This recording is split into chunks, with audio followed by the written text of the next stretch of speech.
Good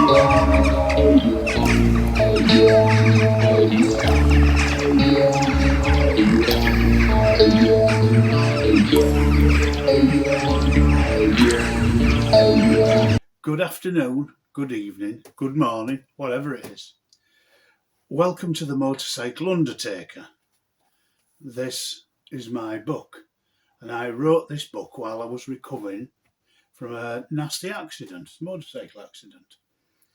I started writing it in hospital. I was in hospital for 3 months, and I started to cobble the ideas together, and I eventually wrote it, and it covers my 45 years amongst motorcycles. There's a collection really of short stories on all manner of subjects, but all really to do with motorcycles. Now, I tried this the other week to actually read a few stories out of it, but when I sit in front of the camera and read it, it becomes real dreary, treacly. It doesn't seem to have the bounce. So what I'm going to do is tell you the story, plain and simple. It's in the book, and I'll tell you which story it is, and you can read it, and you can make up your own mind whether listening to me tell you the story or, in fact, reading it is better. If you think that I'd be better off reading it, then let me know. But personally, I'd go for telling you the story. The first story I'm going to tell you, this is episode 1. The first story I'm going to tell you is about the CX500 Trike. It is in here.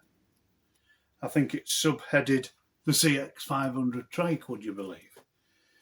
And it tells the story of I actually received a phone call one afternoon from a lady in Elvington, which is a little satellite village just outside York. And the call, it was like every other call that I used to get at the shop. Was bring, bring. Hello, Kevin Keld Motorcycles. Oh, that's better. Hello, Kevin Keld Motorcycles. Hello, is that Kevin Kled? No, it's Kevin Keld. Is it motorbike place? Well, you should know because you're ringing it. And I used to have to put up with that all the time. But that's by the by. This lady rang me up. Is it the motorcycle place? Yes, it is, dear. It is. Well, my son has left me this 3-wheeler motorbike. It's in its shed, and I keep snagging my leg on it every time I try and get lawnmower out. Well, personally, I would have left the trike outside and put the lawnmower in the shed. But there you go. And would I be interested? Could I take it away? Of course I could. Of course I could take it away. How much would it cost me for you to take it away? Now, I was quite taken aback at that. I really was. It's not often you get offered payment to take something away. I resisted the urge to say, 50 quid, madam. Instead, I said, look, it won't cost you anything. I'll come along and I'll have a look. Chances are you'll get paid. You get paid for it. So, early evening, myself and General jumped in the van and went down to Elvington to see this Trike. And when we got there, it was sure enough, it was there, and the lady was sick of snacking herself every time she went for the lawnmower. And it was a blue, if I remember rightly, blue CX500 Trike. It'd been done well, but not perfect. But it'd been done well. Somebody had, sort of put a bit of time and thought into it. And so we sort of did the deal, how much to take it away and all that malarkey again. And I said, no, look, I'll tell you what, I'll give you £50 for it. Which I thought was about right. At the end of the day, I won't go into the ins and outs of it, but you've got to make a living, blah, blah, blah. It wanted quite a bit of work doing at it. So, gave her the money, loaded the Trike up, because we'd taken a trailer with us, a little 3-bike trailer. Now, this is important, actually. It was a 3-bike trailer, not a trike trailer, a 3-bike.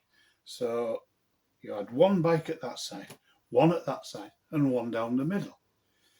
So what we did, we put a piece of wood along the middle and rode the trike up, or pushed the trike up. So the 2 wheels were on the outside channels. The front wheel was on the piece of wood. Brought it back to Ball Acres. Ball Acres is the farm that I used to rent, where all the bikes were kept. And there were chicken shed after chicken shed, just full of bikes and spares. In fact, I had one shed, was just full of wheels. Anyway, that's by the by. I get the trike back, and I thought, I can't be asked to do anything tonight. So I unhooked it, pushed it into chicken shed, and off I went. 2 or 3 days later, decided to go down to Ball Acres and just have a tinkle about it. Just a little rub here, a little rub there, just to see how it was going to come up. You know, you start rubbing an indicator and chrome starts coming through and you think, whoa, yeah, we've got a winner here, you know. So I started doing a bit of that and I thought, well, I'll tell you what, I might as well get the bloody bike off. Get it off the trailer.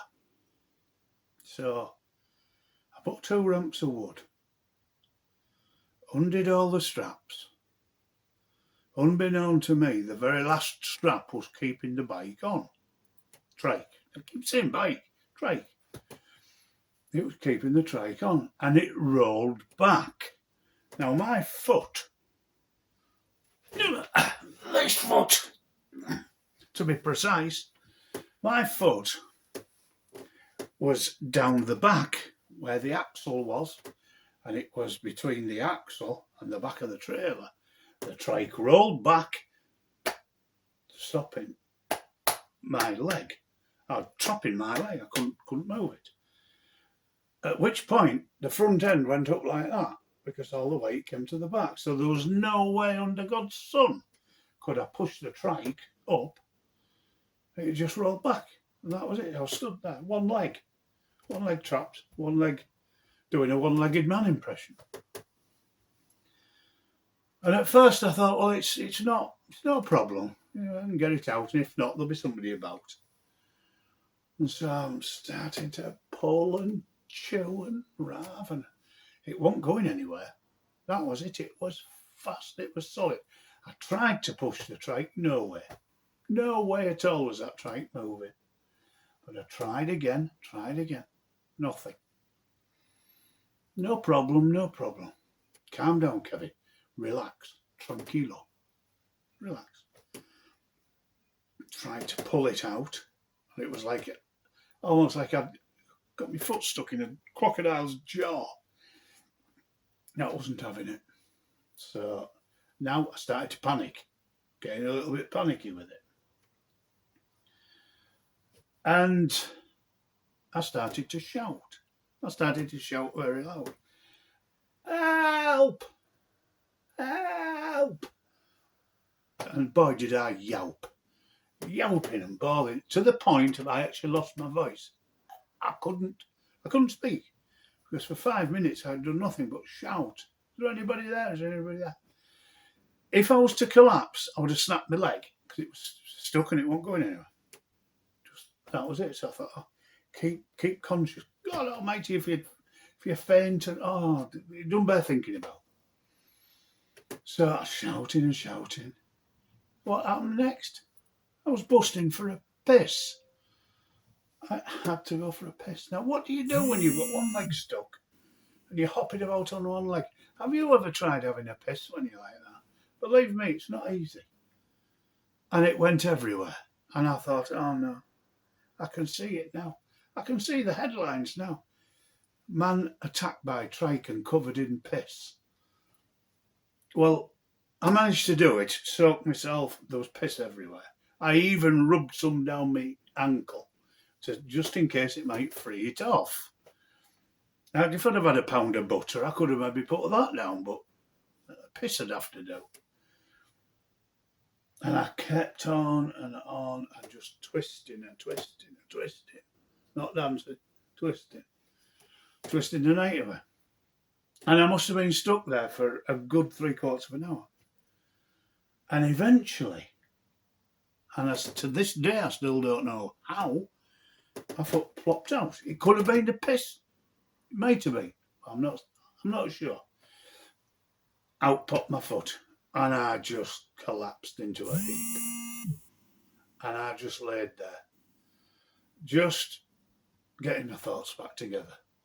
I actually rolled in some piss. And then to make it even worse, the trike rolled backwards and ran me over. So, well, it ran over my hand.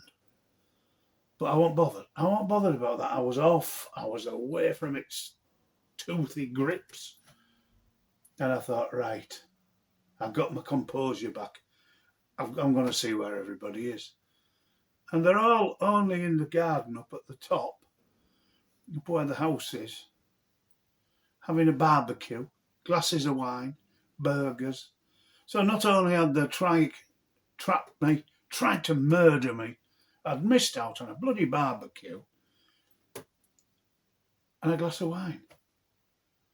Needless to say, we eventually got the trike up and running. The best thing I could ever do was sell it. And I sold it to a friend of mine called Barry, who passed it on, and no doubt it lives in another place waiting to murder someone else. Think of Christine. Remember the Stephen King movie? Christine with a car. This was a trike. It was a bike version. Anyway, that's it. That's the story. What do you think? Let me know in the comments whether you want to hear these stories as I tell them, because that's every word of that is true. Or do you want me to read it how I wrote it? And it's totally different. But if you want to read the actual story, it's there. It's in the Motorcycle Undertaker, which is available on eBay. It's available from me. You won't get it in Boots the Chemist though. But just look out for it. It is a good read. And we'll catch you in episode 2, which I think might be Elvis and the Oily Caravan. Bye for now.